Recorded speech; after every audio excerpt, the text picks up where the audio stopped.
नमस्कार, मैं हूं आपके साथ अनुष्का और आप देख रहे हैं दैनिक क्राइम भारत न्यूज। इस योजना की शुरुआत माननीय प्रधानमंत्री द्वारा 17 सितंबर 2023 को किया गया था। कानपुर के कालपी रोड फजलगंज में एमएसएमई विकास कार्यालय के द्वारा पीएम विश्वकर्मा से ट्रेड फेयर का आयोजन का कार्यक्रम कराया जा रहा है। इस प्रदर्शनी का उद्घाटन उत्तर प्रदेश सरकार के एमएसएमई खादी ग्रामोद्योग हथकरघा विभाग के कैबिनेट मंत्री माननीय श्री राकेश सचान जी के कर कमल द्वारा अपना 1 बजे दिनांक 10 सितंबर 2024 को दीप प्रज्वलित करके किया गया। इस प्रदर्शनी में उत्तर प्रदेश के 25 जिलों के औरैया, बस्ती, बाराबंकी, कुशीनगर, देवरिया, इटावा, फर्रुखाबाद, फतेहपुर, अयोध्या, गोरखपुर, हमीरपुर, हरदोई, जालौन, झांसी, कन्नौज, कानपुर नगर, कानपुर देहात, लखीमपुर खीरी, ललितपुर, लखनऊ, महोबा, रायबरेली, शाहजहांपुर, सीतापुर, उन्नाव के विश्वकर्मा कारीगर अपनी कला उत्पाद का प्रदर्शन करेंगे। इसमें 65 स्टॉलों में 130 विश्वकर्मा प्रतिभाग कर रहे हैं।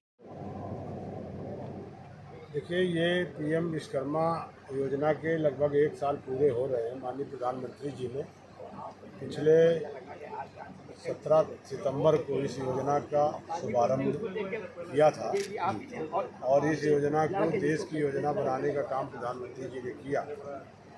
13,000 करोड़ से अधिक का बजट दे करके इसमें करोड़ों हस्तशिल्पी व परंपरागत कारीगरों को इस योजना से जोड़ने का काम किया है, जिसमें लगातार इस योजना में 2 करोड़ से अधिक लगभग 2.5 करोड़ तक के रजिस्ट्रेशन हमारे देश में हुए हैं। उत्तर प्रदेश में भी 31,50,000 रजिस्ट्रेशन लोगों ने किए हैं इस योजना से जुड़ने के लिए।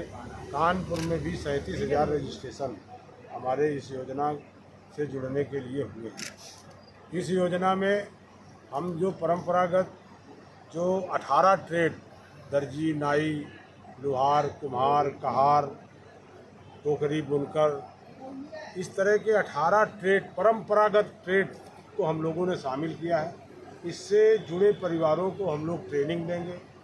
ट्रेनिंग देने के दौरान 10 दिन में 500 रुपये उनको हम वजीफ़ा के तौर पर उनके खाते पे आरटीजीएस करेंगे, उनको खाना देंगे। अच्छे प्रशिक्षणार्थियों से उनको पूरी कौशल ट्रेनिंग दे करके दक्ष बनाया जाएगा और एक प्रमाण पत्र दिया जाएगा।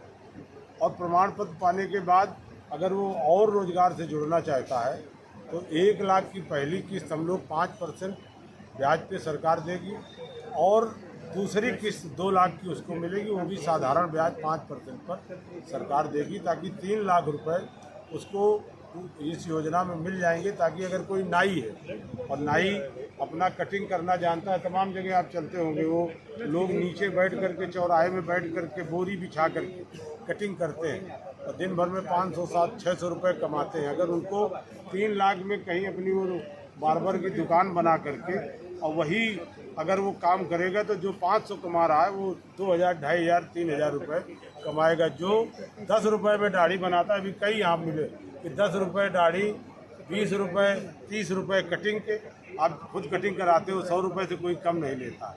जहाँ उसने फव्वारा मारा, कुछ चम्पी की वो किया, कुछ क्रीम लगाया, तो आपने 100 रुपये खर्च निकाल के दिए। तो सरकार लगातार ऐसे हस्तशिल्पी जो कारीगर थे, परंपरागत उद्यमी थे, जिनके पास धनाभाव से वो काम नहीं कर रहे थे, इस तरह की इस योजना से हमारे तमाम परंपरागत लोगों को रोज़गार भी मिलेगा। और एक आदमी को रोज़गार नहीं मिलेगा, एक विश्वकर्मा कम से कम 4 लोगों को रोज़गार देने का भी काम करेगा। तो इस तरह से जो मोदी जी ने इस योजना को शुरू किया है, क्योंकि सबसे पहले योगी जी ने उत्तर प्रदेश में 2018 में विश्वकर्मा श्रम सम्मान योजना का संचालन उत्तर प्रदेश में हुआ था और उत्तर प्रदेश में ओडीओपी, 1 डिस्ट्रिक्ट 1 प्रोडक्ट योजना का भी शुभारंभ हमारी उत्तर प्रदेश सरकार ने, योगी आदित्यनाथ जी ने किया।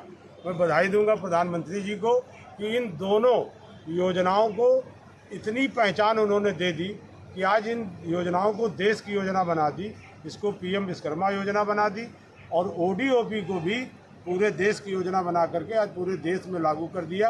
1 डिस्ट्रिक्ट 1 प्रोडक्ट, जो हमारी परंपरागत जनपद की पहचान थी कि यहाँ ये पैदा होता है, उसकी पहचान आज पूरे देश दुनिया में है। चूँकि प्रधानमंत्री जिस ODOP की ब्रांडिंग करे तो उसकी पहचान देश में नहीं दुनिया में हो। अगर कहीं पर भी हमारे राष्ट्राध्यक्ष जाते हैं किसी देश में और किसी राष्ट्राध्यक्ष को गिफ्ट देते हैं तो एक छोटे कारीगर के द्वारा बनाया हुआ उत्पाद उसको गिफ्ट में देते हैं, और उसका जो वो छोटा उत्पाद बड़े राष्ट्राध्यक्ष के किसी अमेरिका में, स्वीडन में, बड़े बड़े दुनिया के तमाम देशों में जब उसका ड्राइंग रूम में छोटे, जिसने कभी कल्पना नहीं की होगी, उसका उत्पाद वहाँ सजता है। इसीलिए आज ODOP में बड़ी लोगों को रोजगार मिला उत्तर प्रदेश में, और लगातार उत्तर प्रदेश एक उद्यम प्रदेश की ओर बढ़ रहा है। जिस तरह से इंफ्रास्ट्रक्चर का डेवलपमेंट, कानून व्यवस्था, बिजली की आपूर्ति,